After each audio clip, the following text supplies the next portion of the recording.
السلام علیکم دوستو، کیسے ہیں آپ سب؟ میں زبینہ فیاض ایک بار پھر آپ کے ساتھ شروع کرتے ہیں dark love saga season 3 part 8 by Wahiba Fatima. وہ اجنبی نگاہوں سے ان سب نمونوں کو دیکھ رہی تھی جو خاص انڈیا سے اس سے دعا لینے اور ہدیہ لاکھوں روپیوں کی ملکیت کے سونے کے زیورات دینے آئے ہوئے تھے۔ نور ایماں، اماں حاجن نے اسے تعجب سے دیکھا، جس نے اب تک آگے لپک کر اماں حاجن کو سینے سے نہیں لگایا تھا۔ جی، اس نے کہا، اپنے مریدوں کو دعا دو۔ اماں حاجن اسے ٹوک گئی۔ وہ اطمینان سے چلتی سامنے پڑے صوفے پر بیٹھ گئی۔ اماں حاجن ششدر سی اسے دیکھے گئی جس نے اپنے تخت پر بیٹھنا تھا جا کر۔ اسے پیاس محسوس ہوئی تھی۔ اس نے وہاں کھڑی خادمہ کی جانب اشارہ کیا۔ پانی پلاؤ مجھے، وہ بولی۔ اماں حاجن بے تحاشا چونکی تھی۔ اسی وقت خان شمشان خیل وہاں داخل ہوا تھا۔ اماں حاجن لپک کر ان تک پہنچی۔ سائی، یہ ہماری نور ایماں نہیں ہے سائی، اماں حاجن نے کپکپاتے کہا۔ فائنلی فلسہ کے منہ سے برآمد ہوا۔ سکون سے اٹھ کر کھڑی ہوئی۔ ڈرامے کا ڈراپ سین تو ہوا، کم از کم اس تمبو نما لباس سے جان تو چھوٹے گی۔ اے لڑکی، کون ہو تم؟ نور پاک بی بی کہاں ہے؟ خان شمشان خیل چلایا تھا۔ فلسہ نے نفرت سے ان سب کو گھورا۔ گارڈز، وہ چلایا۔ گارڈز چونٹیوں کی طرح کلبلاتے اس لاؤنج میں داخل ہوئے تھے۔ پکڑ لو اس بہروپیہ کو۔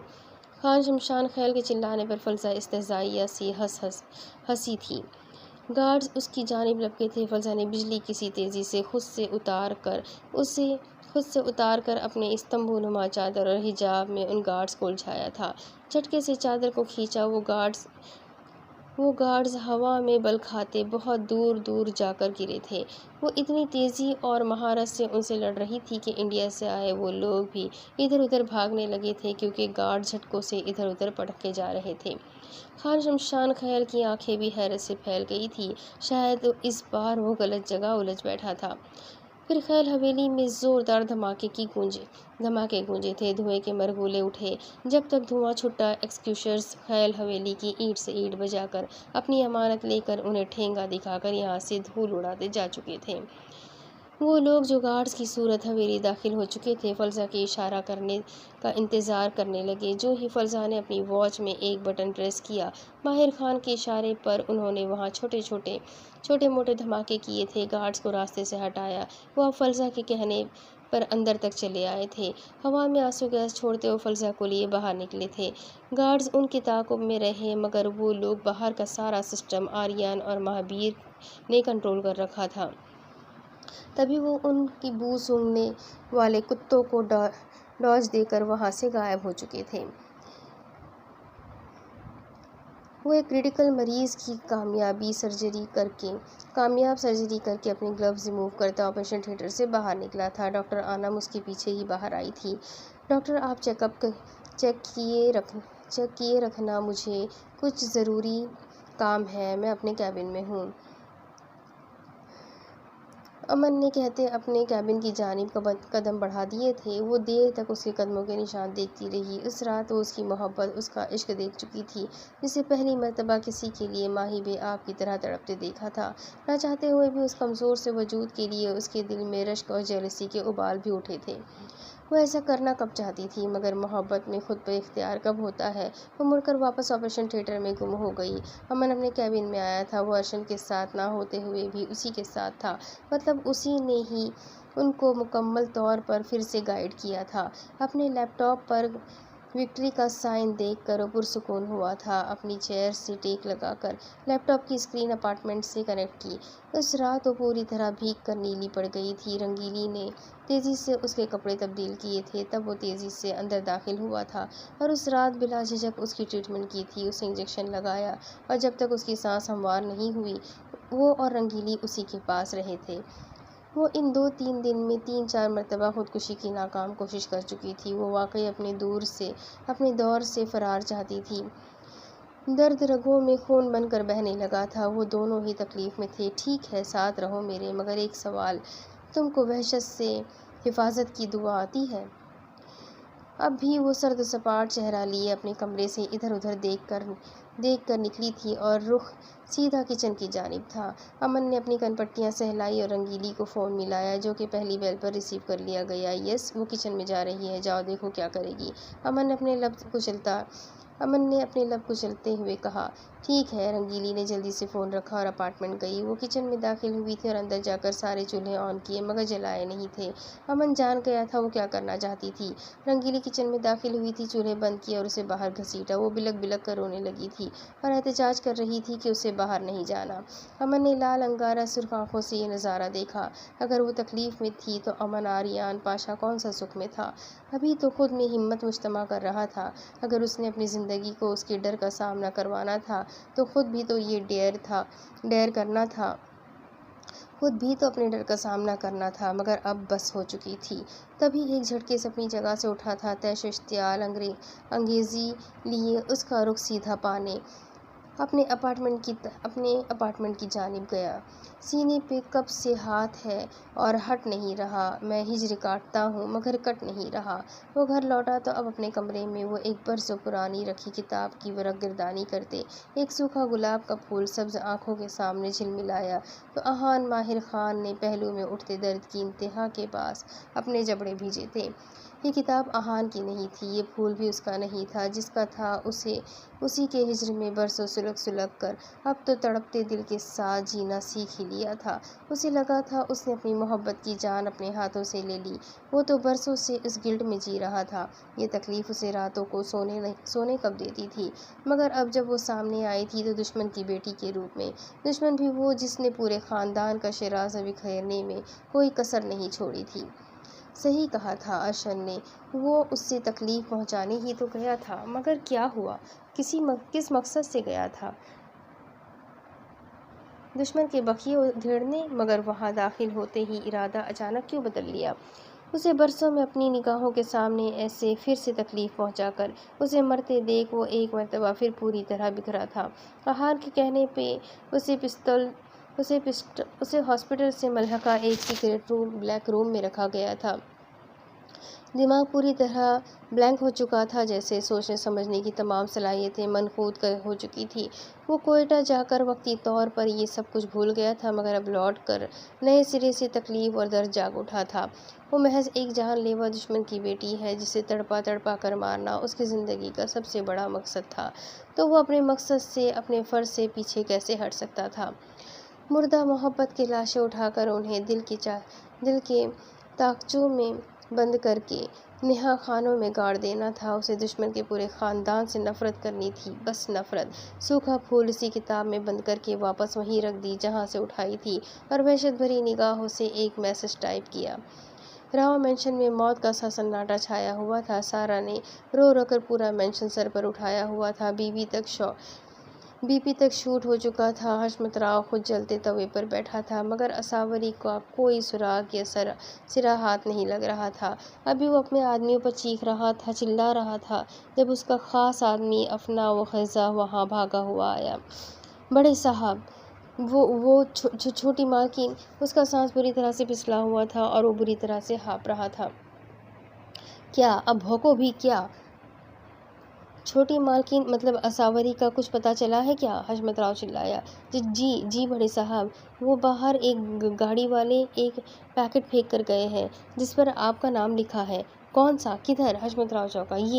یہ ایک اور آدمی نے وہ پیکٹ لا کر حشمت راؤ کو تھمایا تھا اور وہ اتنا پاگل نہیں تھا کہ سب کے سامنے وہ پیکٹ کھولتا۔ کیا پتا دشمن نے اس پیکٹ میں اس کا کھٹا چھٹا کھول کر بھیجا ہو۔ حشمت راؤ تیزی سے اندر اپنے کمرے میں آیا تھا اور وہ پیکٹ کھول کر دیکھا۔ سیکنڈز میں حشمت راؤ کا چہرہ خوف سے سفید پڑ گیا تھا۔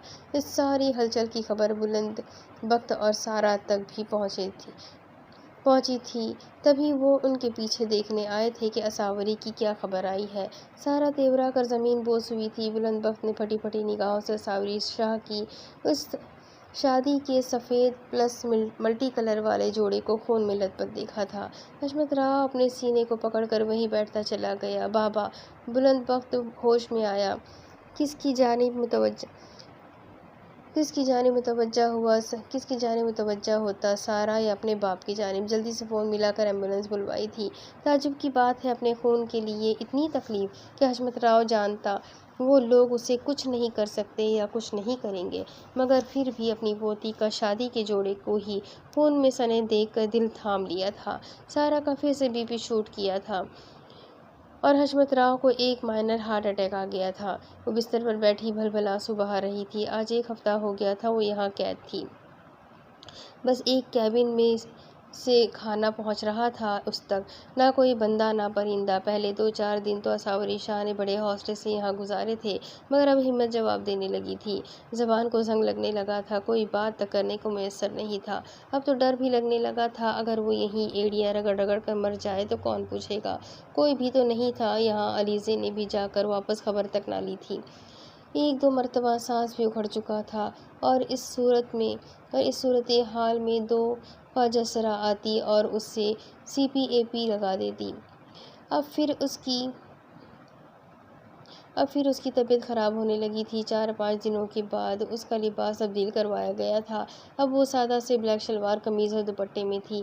وہ بری طرح چونکی تھی، ہلکی سی گڑگڑاہٹ ہوئی تھی اور دیوار ہلی۔ اتنے دنوں بعد اس عقوبت خانے سے باہر نکلنے کا ہلکا سا راستہ دکھائی دیا تو وہ یہاں سے باہر نکلنے کا موقع ہرگز نہیں گنوانا چاہتی تھی۔ تبھی وہ بغیر سوچے سمجھے اٹھی اور باہر کی جانب بھاگی۔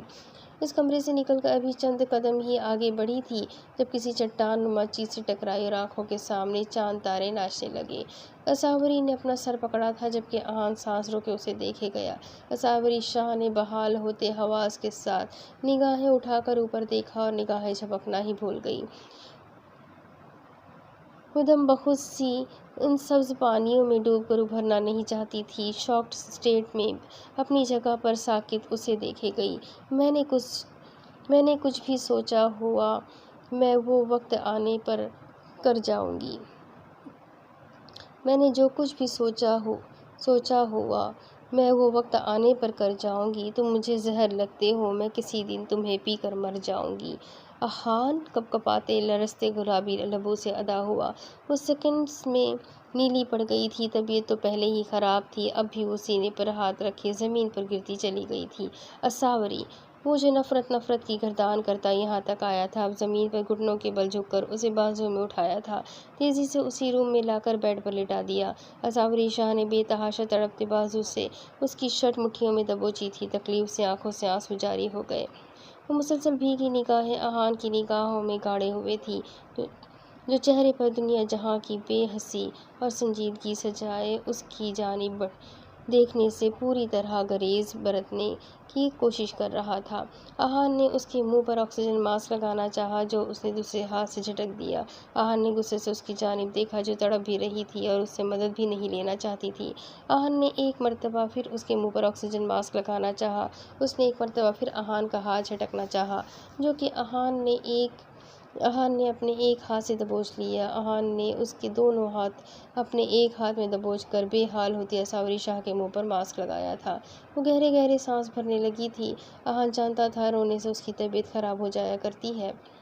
وہ بار بار اپنی نگاہ کو بھٹکنے سے پوری طرح روکنے میں بری طرح ناکام ہو رہا تھا، تبھی بار بار گھما پھرا کر آنکھیں اس کی روشن چمکدار بڑی بڑی سیاہ آنکھوں میں جھانکنے لگی۔ کچھ اس کے ہاتھوں میں جکڑے ان گداز ہاتھوں کے لمس نے اس کی ریڑھ کی ہڈی میں سنسناہٹ پیدا کر رکھی تھی۔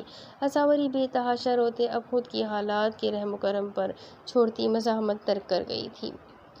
اس کی طبیعت کچھ بحال ہوئی تو احان نے اس کے ہاتھوں سے اپنا ہاتھ کھینچ لیا اور خود بھی بیڈ سے اٹھ کر دور ہو گیا۔ وہ کافی دیر لمبے لمبے سانس کھینچتی رہی تھی اور اس نے اس دوران 1 مرتبہ بھی احان سے اپنی نگاہیں نہیں ہٹائی تھیں۔ احان کی سبز آنکھوں میں خون اتر رہا تھا۔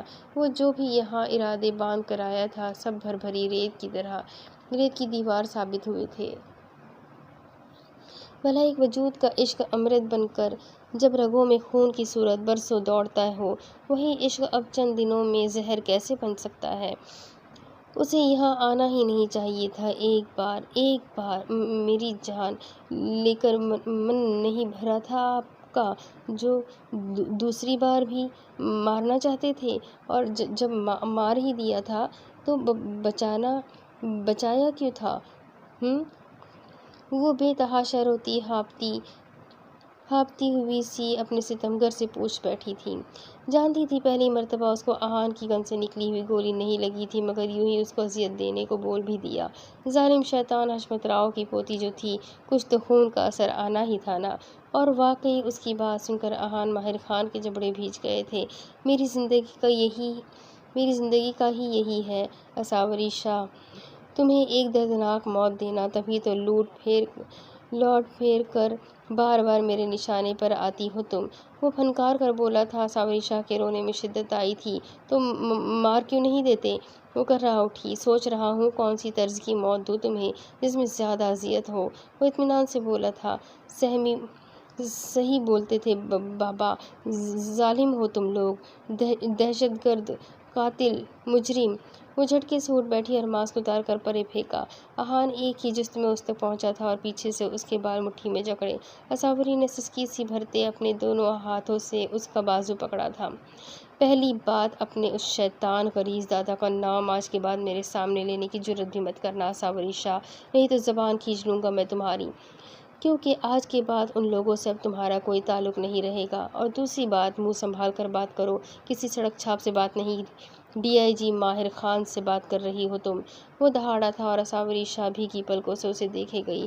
ابھی اس نے کہا کہ اساوری شاہ کا کسی سے کوئی تعلق نہیں رہے گا، اس کا کیا مطلب تھا؟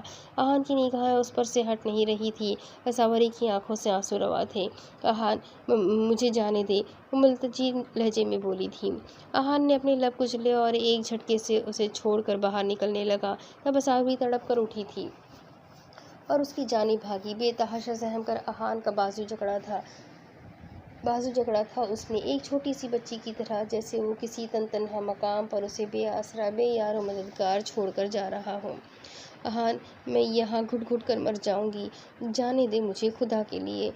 میں نے کیا بگاڑا ہے کسی کا؟ اگر کسی نے کچھ کیا ہے تو اس میں میرا کیا قصور ہے؟ احان، میں مر جاؤں گی۔ وہ بے تحاشا روتے بیٹھتی چلی گئی تھی اور اس کے پاؤں کو لپٹی تھی۔ احان کا دل کیا چیخ کر روئے، شدت ضبط سے اب تو کن پٹیاں پھٹنے کو تھی، مگر وہ اپنا پاؤں چھڑا کر وہاں سے نکلتا چلا گیا۔ اساوری کی آہیں، سسکیاں اور چیخیں بڑی دیر تک وہاں کھڑا سنتا رہا تھا۔ پھر وہ شاید بے ہوش ہوئی ہوگی، تبھی بالکل خاموشی چھا گئی۔ احان کا دل کانوں میں بجنے لگا تھا۔ تبھی اس نے بنٹی کو اشارہ کیا تھا۔ وہ لوگ بھاگ کر اندر گئی تھی اور اسے سنبھالا۔ وہ بوجھل دل کے ساتھ وہاں سے نکلا تھا۔ جب سے سمیع خان اسے چھوڑ کر گیا تھا، وہ ڈری سہمی سی اپنے کمرے میں دبکی ہوئی تھی۔ رنگیلی اسے کمرے میں ہی کھانا کھلا کر جاتی، جسے وہ بمشکل زہر مار کر لیتی۔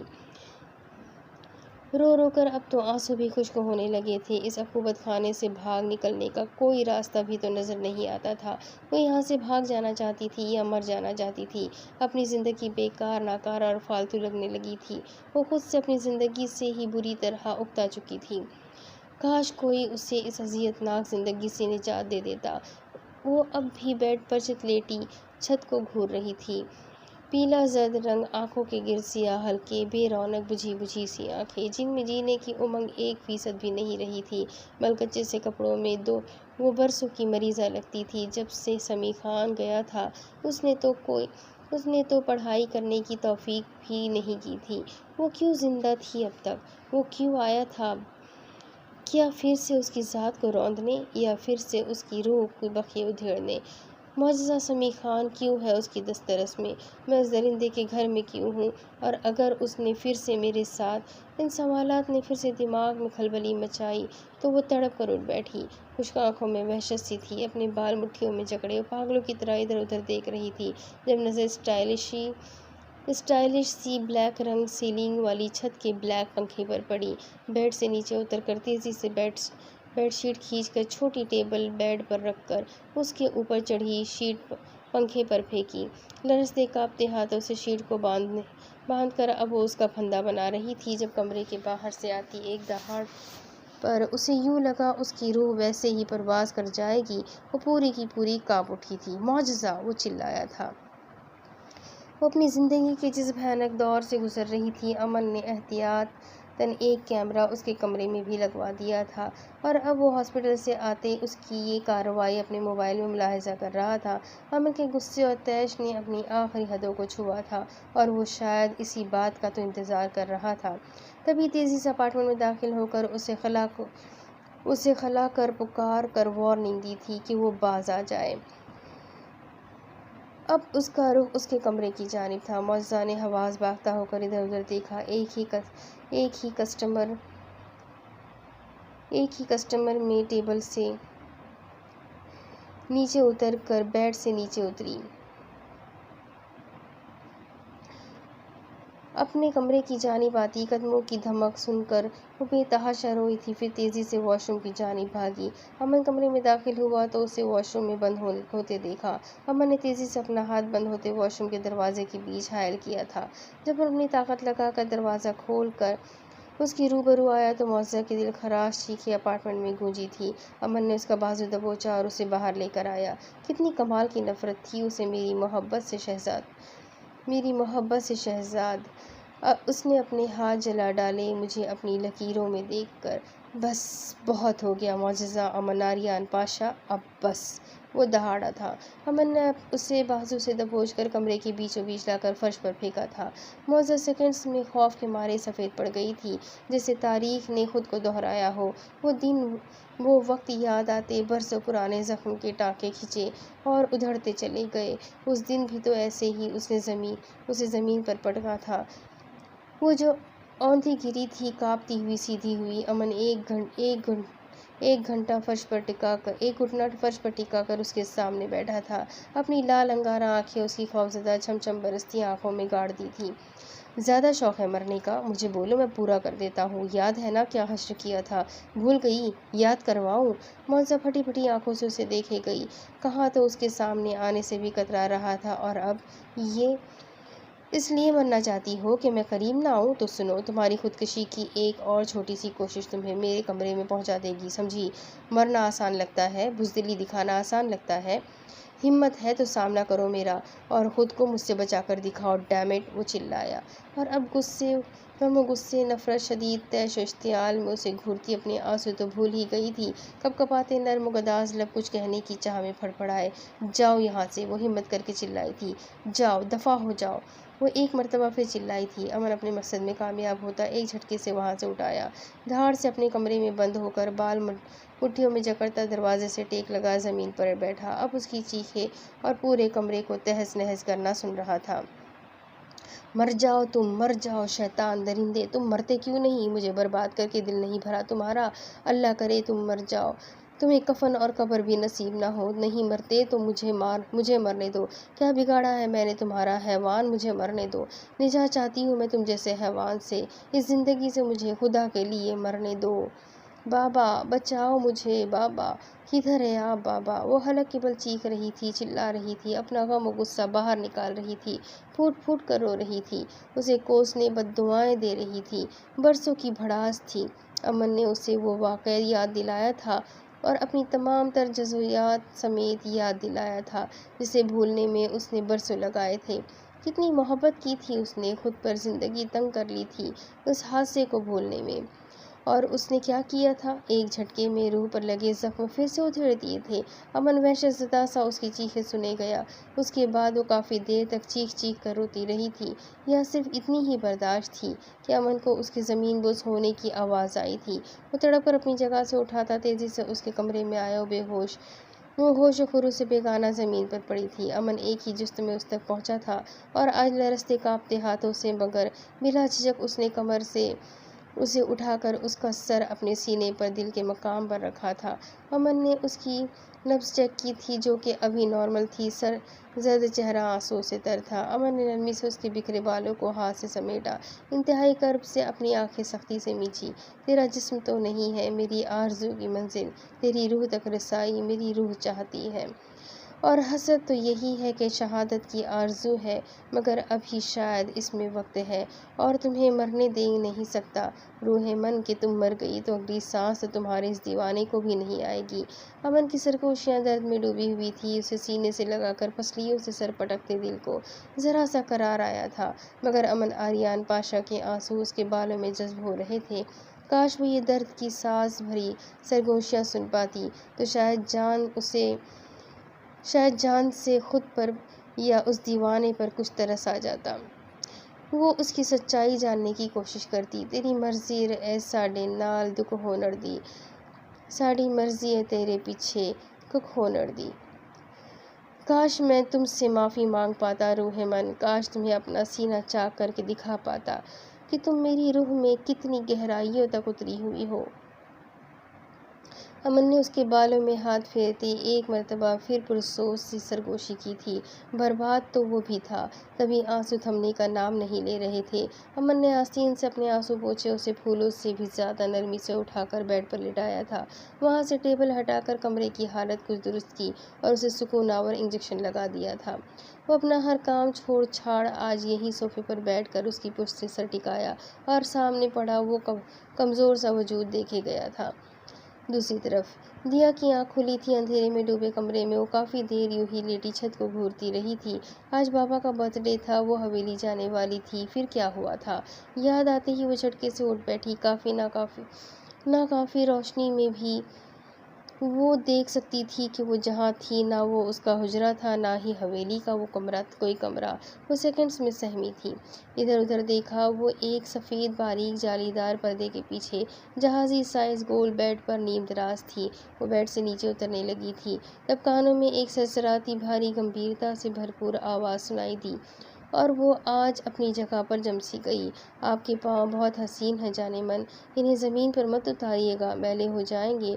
ارشد نے اسے چھیڑا، مگر جانتا تھا اس ڈائیلاگ کی اسے خاک سمجھ آئی ہوگی، جسے اس شیطان نے اپنے مقاصد کے لیے دنیا اور دنیا داری سے کاٹ کر رکھ دیا تھا۔ وہ جو سامنے صوفے پر بیٹھا کب سے اسے دیکھ رہا تھا، اس کی تمام حرکات و سکنات دلچسپی سے آبزور کر رہا تھا، بیڈ سے نیچے اترنے پر بول بیٹھا، کون ہیں آپ؟ ہم کہاں ہیں؟ وہ سہمی ہوئی سی پوچھ بیٹھی۔ ہم آپ کے شوہر نامدار ہوتے ہیں محترمہ، اور آپ اس وقت اپنے شوہر کے گھر اس کے بیڈ روم میں موجود ہیں۔ ارشد نے اسی کے طرز میں اطمینان سے جواب دیا۔ وہ بے تحاشا خوفزدہ ہوئی تھی۔ آپ کیا کریں گے ہمارے ساتھ؟ وہ سسک پڑی۔ ارشد اس کی بے تکی بات پر گہرا مسکرایا تھا۔ فی الحال تو کچھ نہیں میری جان، برسوں کے بعد ملی ہو، ابھی تو آنکھوں کے سیر ہونے کی باری ہے، دل کی من مرضیوں کی باری تو کافی بعد میں آئے گی۔ اس نے معنی خیزی سے کہتے اٹھ کر کھڑکی کے پردے پیچھے سرکائے تھے۔ آج برسوں کے بعد وہ کھل کر سانس لے پا رہا تھا اور یہ سکون اس نے اپنے اندر تک اترتا محسوس کیا تھا۔ ہمیں چھوڑ دیجیے، آپ کو خدا کا واسطہ، اس نے سہمی ہوئی سی سبز نگاہیں اٹھا کر اسے ملتجی لہجے میں کہا تھا۔ اس کی سسکی پر پل بھر میں ارشد کے لبوں پر مچلتی مسکراہٹ غائب ہوئی تھی، جس کی جگہ سنجیدگی نے لے لی۔ یہ پہلی اور آخری بات اپنے دل و دماغ میں بٹھا لو دیا ارشد، کہ اب تم یہاں سے مجھ سے دور کہیں نہیں جاؤ گی، کبھی بھی نہیں۔ وہ دھیمے قدموں سے چلتا بیڈ کے قریب آ گیا تھا اور وہ اتنی ہی تیزی سے بیڈ سے نیچے اتری تھی۔ ہم کوئی دیا نہیں ہیں، ہم نور ایماں ہیں، سمجھے آپ؟ ہمیں چھوڑ دیجیے، یہی آپ کے لیے بہتر ہوگا۔ اب کی بار وہ ذرا سختی سے گویا ہوئی تھی۔ ارشد اسے دیکھے گیا۔ دیکھو دیا، تم دیا ماہر خان ہو، اور اب دیا ارشد، میری منکوہا۔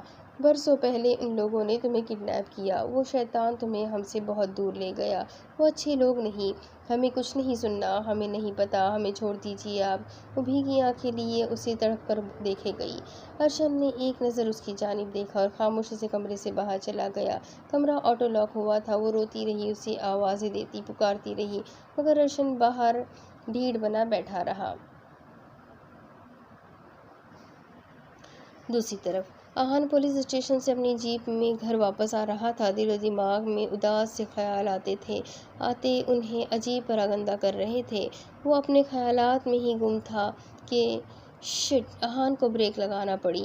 سڑک کنارے ایک بچہ زخمی حالت میں پڑا تھا۔ وہ جانتا تھا کہ یہ کوئی ٹریپ بھی ہو سکتا ہے، مگر پھر بھی بے ہوش بچے کو دیکھ کر وہ گاڑی سے نیچے اتر آیا۔ ابھی بچے تک پہنچا ہی تھا، دو طرف سے اس پر فائرنگ ہوئی تھی۔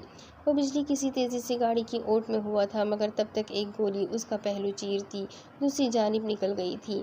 بچہ اٹھ کر وہاں سے بھاگ کر سڑک کنارے درختوں کے جھنڈ میں غائب ہو چکا تھا۔ آہان نے اپنی گن نکال کر جوابی کارروائی کی تھی، اور اس کا نشانہ ان بے وقوفوں جیسا تو نہیں تھا۔ وہ دو شارپ شوٹر تھے جنہیں آہان چند منٹوں میں ڈھیر کر چکا تھا۔ ان میں سے ایک زندہ تھا اور درختوں کے جھنڈ میں زمین پر پڑا کرا رہا تھا۔ آہان لڑکھڑاتا ہوا مگر اطمینان سے چل کر اس تک پہنچا تھا۔ اس کے سینے پر اپنا پاؤں رکھا اور کفلنگ میں سے جانے کہاں سے اپنا اسکیلپل نکالا۔ صرف 2 تک گنوں گا، جس نے بھیجا ہے اس کا نام نہیں بتایا، تو چونکہ تمہاری زبان میرے کسی کام کی نہیں ہوگی تو کاٹ دوں گا اسے۔ احان اس پر جھکا تھا۔ شوٹر جانتا تھا وہ جلاد ہے اور جو بول رہا ہے کر گزرے گا۔ تبھی پوپٹ کی طرح اس نے اس کی گنتی شروع ہونے سے پہلے ہی بول پڑا۔ حشمت راؤ نے بھیجا تھا ہمیں، اسے معلوم ہے اس کی بیٹی تمہارے پاس ہے، وہ نہیں چھوڑے گا تمہیں۔ ہاں، پہلے اسے کہو بزدلوں کی طرح بچوں کا سہارا لینا بند کر کے مردوں کی طرح سامنا تو کر لو، پھر ہی مجھے نہ چھوڑنے کا خواب دیکھے۔ احان اسے ایک ٹھوکر رسید کر کے واپس چلا آیا۔ فون رنگ ہوا تھا، وہ جانتا تھا ارشن کا ہوگا، تبھی گاڑی میں بیٹھتے ہی یس کر کے کان کو لگایا۔ احان تم زخمی ہوئے ہو، ارشن چلایا۔ معمولی سا زخم ہے یار، گہرا نہیں، تم بس میری بہن کا خیال رکھو، وہ اپسیٹ ہوگی، ہم جلد ملنے آئیں گے اس سے، میں اپنا خیال خود رکھ لوں گا۔ اس نے بول کر فون رکھا۔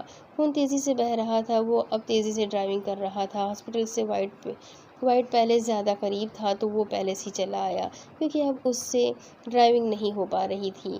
جیپ جھٹکے سے ڈرائی وے پر رکی تھی، وہ لڑکھڑاتا گاڑی سے اترا تھا۔ علیزے جو کہ ہاسپٹل سے کسی کام سے گھر آئی تھی، احان کی فیروزی خون سے لت پت شرٹ دیکھ کر اس کی جانب لپکی تھی۔ احان یہ کیا ہوا ہے تمہیں؟ اس تک آ کر اس کا بازو پکڑا۔ گولی لگی ہے، اندر سب دیکھ کر خوفزدہ ہو جائیں گے، مجھے بیسمنٹ لے چلو علیزے۔ وہ سرخ چہرہ لیے جبڑے بھیجے درد کو برداشت کرنے کے چکر میں بار بار آنکھیں زور سے میچ رہا تھا۔ علیزے نے اس کا بازو اپنے کندھے پر رکھا اور پچھلی جانب کے ایک خفیہ راستے سے اسے بیسمنٹ لے کر آئی۔ اسے لا کر سامنے کاٹ پر لٹایا۔ احان شرٹ اتارو۔ احان کو علیزے کی گھبرائی ہوئی آواز سنائی دی تو اس نے ہمت کر کے اٹھ کر شرٹ اتاری اور نڈھال سا کاٹ پر اوندھے منہ گر گیا۔ بیسمنٹ میں بھی میڈیکل کا سارا سامان موجود تھا۔ سب سے پہلے علیزے نے اس کی بازو پر پین ریلیف انجیکشن لگایا تھا۔ خضر جب سے لوٹا تھا وہ جزا ٹرسٹ میں امن کے پاس ہی رہ رہا تھا۔ اسے علیزے کا رویہ بہت ہرٹ کر رہا تھا۔ وہ جزا ٹرسٹ سے امن کے کہنے پر وائٹ پیلس آیا تھا۔ امن سے پتہ چلا احان زخمی ہوا ہے، امن نے اسے بھیجا تھا اسے دیکھنے۔ وہ اپنے ٹیب میں اسے دیکھتا بیسمنٹ آیا تھا۔ بیسمنٹ کی سیڑھیاں اترتے اس کے قدم وہیں جم گئے تھے۔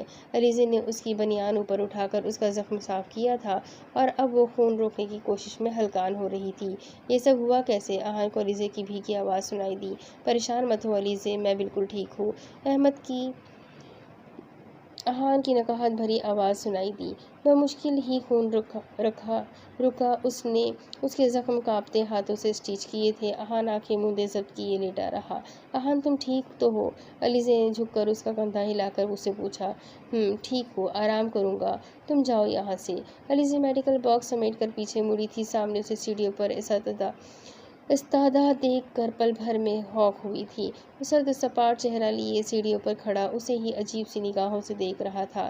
اس وقت جو سب سے زیادہ ناقابل فہم اور ناقابل فراموش کوئی چیز تھی تو وہ تھی خضر جبران کبیر کی شعلے لبکاتی نگاہیں۔ علیزے نے بے یقینی سے ان نگاہوں میں وہ بھڑکتے الاوے دیکھے تھے جو کم از کم علیزے کے لیے بالکل ناقابل برداشت ثابت ہو رہے تھے۔ اس سے لگا وہ اپنی نگاہوں سے ہی اسے سرتاپا جھلسا دے گا۔ خضر جبران کبیر، جس کے دل میں اپنی محبت، اپنے عشق کے لیے کبھی کوئی شک کی گنجائش نکل ہی نہیں سکتی تھی، یہ منظر دیکھ کر دل پر عجیب سے بیزاری ضرور طاری ہوئی تھی۔ اس کا دم گھٹنے لگا تھا، تبھی وہ جھٹکے سے پیچھے مڑا اور اوپر کی جانب جا کر علیزے کی نگاہوں سے غائب ہو گیا۔ علیزے جو اپنی جگہ پر ساکت کھڑی تھی، اس کے بغیر کچھ کہے واپس جانے پر پل بھر میں سفید پڑ گئی تھی۔ علیزے کے گلے میں پھندا سا اٹکا تھا۔ اگر وہ خضر جبران کبیر سے میں ذرا برابر بھی دلچسپی نہیں رکھتی تھی تو اسے تو ذرا سا بھی فرق ہی نہیں پڑنا چاہیے تھا، مگر خضر کی نگاہوں کے شعلے تو اس کے تلوؤں پر لگے اور سر پر بجھے تھے۔ ہاؤ ڈیئر ہی! تبھی وہ تن فن کرتی اس کے پیچھے چلی آئی تھی۔ وہ جو اپنی ڈریسنگ میں سر دیے ایک ضروری کیس کی فائل تلاش کر رہا تھا، دھاڑ کی آواز پر چونکا ضرور مگر مڑا نہیں تھا۔ علیزے جارحانہ تیور لیے تیزی سے اس کی پشت تک آئی تھی، اپنے ہاتھ سے اس کا کالر دبوچ کر ایک جھٹکے سے اسے اپنے روبرو کیا تھا۔ خضر نے سنجیدگی سے غصے سے تپا اس کا لال بھبو کا چہرہ دیکھا۔ تم خضر جبران، تم مجھ پر شک کر رہے ہو؟ خضر جبران کا آپ پر شک کرنے سے فرق پڑتا ہے آپ کو علیزے؟ وہ اطمینان سے اس سے پوچھ رہا تھا۔ مجھے ہر اس شخص سے فرق پڑے گا جو میرے کردار پر شک کرے گا خضر، وہ چلائی تھی۔ خضر اس کی جانب دیکھے گیا۔ علیزے فی الحال میں کم از کم آپ سے کسی قسم کی بحث نہیں چاہتا، تو بہتر یہی ہے کہ آپ چلی جائیں یہاں سے، وہ سنجیدگی سے بولا تھا۔ کیوں جاؤں؟ نہیں جاؤں گی میں یہاں سے، تم مجھے ابھی کے ابھی بتاؤ گے یہ تم مجھ پر شک کر رہے تھے؟ علیزے نے پھر سے اسے جھنجھوڑا تھا۔ میں نے کچھ کہا آپ سے علیزے؟ وہ اب اسے خواہ مخواہ زج کر رہی تھی۔ یہ تمہاری آنکھیں خضر، مجھے ان میں اپنے لیے شک نظر آیا۔ علیزے نے دانت پیستے اسے جھنجھوڑا تھا۔ وہ تلخیہ سا مسکرایا تھا جس سے علیزے کو مزید پتنگے لگے تھے۔ تعجب کی بات ہے نا علیزے، آپ کو میری ان آنکھوں میں اپنے لیے بے پناہ محبت تو نظر آتی نہیں؟ یہ خود ساختہ شک بڑی جلدی نظر آ گیا تو اب ثابت ہوا کہ آپ صرف میری آنکھوں میں صرف اپنی من مرضی کی فضول چیزیں دیکھنا چاہتی ہیں۔ خضر جبران بات مت گھماؤ، میری بات کا سیدھا سیدھا جواب دو، وہ تڑک کر بولی تھی اور اپنی آنکھوں میں آتی نمی کو بار بار پیچھے ڈھکیلنے کی کوشش کر رہی تھی۔ ایسا کچھ نہیں ہے علیزے، جائیے یہاں سے۔ خضر نے تیز لہجے میں اس کی بات کاٹی تھی۔ تو اتنی دیر سے وہاں خاموش کھڑے رہنے کا کیا مقصد تھا تمہارا خضر؟ کیا دیکھنا چاہتے تھے کہ میں کیا کر رہی ہوں؟ تو بتاؤ، کیا دیکھا کہ میں کیا کر رہی تھی؟ کچھ غلط کر رہی تھی؟ شٹ اپ علیزے، خضر دہاڑا تھا اور اب کی بار اس کی کلائیاں دبوچ کر ایک جھٹکے سے اسے ڈریسنگ سے لگایا تھا۔ آپ اپنی لمٹ کراس کر رہی ہیں، خواہ مخواہ بات کو بڑھا رہی ہے، وہ کٹیلے لہجے میں بولا تھا۔ خضر، مجھے تم سے ڈائیورس چاہیے، وہ اس کی آنکھوں میں آنکھیں ڈال کر بلا جھجک بول گئی۔ خضر کے چہرے پر ایک سایہ سا لہرایا تھا۔ اور مجھے جلد از جلد رخصتی چاہیے، دیکھتے ہیں کون پہلے اپنی خواہش پوری کرے گا، آپ کہ میں، وہ اب گمبھیر لہجے میں کہتا اس کے قریب ہونے لگا تھا، بہت قریب۔ گردن کے گرد ہاتھ لپیٹا تو علیزے نے غصے سے اسے دیکھا۔ ہو گئے شروع؟ خضر، دور ہٹو، موقع مل گیا ٹھڑک جھاڑنے کا۔ ہاں، اور جو خود آپ اتنی دیر سے مجھ سے دست درازی کر رہی تھی وہ کیا تھا؟ میں تو صرف پوچھ رہی تھی۔ واو، آپ کرے تو وہ پوچھنا، ہم کرے تو وہ ٹھڑک۔ کیا کہنے آپ کے مس کڑک؟ اب خضر جبران کی باری تھی اسے زج کرنے کی، تبھی اسے بھگو بھگو کر مار رہا تھا، مگر علیزے پھر پوری طرح تلملائی تھی، تبھی اس کا کالر بری طرح دبوچا۔ خضر جبران، تم بات پوری طرح گھما چکے ہو، تم نے مجھے اب تک نہیں بتایا کہ تم وہاں خاموشی سے کھڑے کیا دیکھنے کا شغل فرما رہے تھے؟ اگر آہان کو دیکھنے آئے تھے تو آگے کیوں نہیں بڑھے؟ پھر جب میں نے دیکھ لیا تو کیوں چپ چاپ؟ مسلسل بولتی علیزے کی بولتی خضر اپنے لبوں سے بند کر چکا تھا۔ اس کے لمس میں اس قدر شدت تھی کہ علیزے اس کی باہوں میں مچل کر رہ گئی۔ بری طرح مزاحمت کرتے وہ اب اس کے سینے پر مکے برسا رہی تھی، مگر اسے تو جیسے نہ اثر تھا، نہ ہوش نہ خبر۔ وہ مدہوشی اور بے خودی کے عالم میں پوری طرح اب اپنے ہوش جیسے گنوا بیٹھا تھا، اور علیزے اس کی اتنی جرأت پر جھنجھلا کر رہ گئی۔ وہ پوری طرح سیراب ہو کر پیچھے ہٹا تھا۔ علیزے کے گلابی لب سرخ رنگ میں رنگ چکے تھے۔ وہ لال بھبو کا چہرہ لیے پھٹی پھٹی آنکھوں سے اسے دیکھے گئی۔ خضر، تم؟ علیزے نے چلانا چاہا، مگر اس نے تیزی سے اپنی شہادت کی انگلی اس کے ہونٹوں پر جمائی تھی، دوسرے سے اس کا جبڑا دبوچا تھا۔ شش، جانتی ہے علیزے، پوری طرح میری ملکیت ہونے کے باوجود آپ کی آنکھوں میں ان کے لیے یہ جو لپک ہے نا، یہ جذبے، یہ مجھے کتنی تکلیف دیتے ہیں۔ میرے سینے میں ایک بھابڑ سا جل اٹھتا ہے۔ جانتا ہوں انسان کا خود پر اختیار نہیں ہوتا، مگر خود کو اتنا بے اختیار بھی مت کیجیے کہ میں برداشت نہ کر سکوں۔ مجھے اتنا آزمائیے جتنا کہ آپ میں بھی اس طوفان سے الجھنے کی طاقت ہو۔ میرے اندر کے سوئے ہوئے جونیئر جے کے کو مت جگائے، وہ جاگ گیا تو جیسے آج سے 5 سال پہلے آپ کو بالکل بے بس کر دیا تھا، اب بھی آپ کو بے بس کرنے میں 1 سیکنڈ نہیں لگائے گا۔ یہ بات آپ جتنی جلدی سمجھ جائیں اتنا ہی آپ کے لیے بہتر ہوگا۔ اس نے قریب آ کر ایک مرتبہ پھر اس کے گداز لبوں کو اپنے ہونٹوں سے ذرا سا چھوا تھا، اس کے پیچھے ڈریسنگ سے فائل اٹھا دی اور اسے چھو کر جیسے پتھر کا بنا کر وہاں سے نکلتا چلا گیا۔ دوسری طرف خان شمشان خیل اپنے آدمیوں پر چیخ چنگھاڑ رہا تھا۔ ایمرجنسی میٹنگ بلائی گئی تھی اور اب وہ سب خیل حویلی کے بیسمنٹ میں سر جوڑے بیٹھے تھے۔ جلادوں نے ان کا کافی سے کافی زیادہ نقصان کیا تھا۔ مہارانی تو اسی وقت سے بیچ و تاب کھا رہی تھی جب سے اس کا حسین و جمیل چہرہ اس کی دانست میں انہوں نے جلایا تھا۔ میٹنگ میں آج برسوں بعد علی وزیر، سیف علی اور جلال اوڈھو بھی موجود تھے۔ سارے شیاطین ایک صف میں موجود تھے، پھر سے اپنے شیطانی منصوبے بنانے کے لیے۔ مجھے نور ایماں چاہیے ہر قیمت پر، وہ اڑنی آسانی سے ہم سے جیت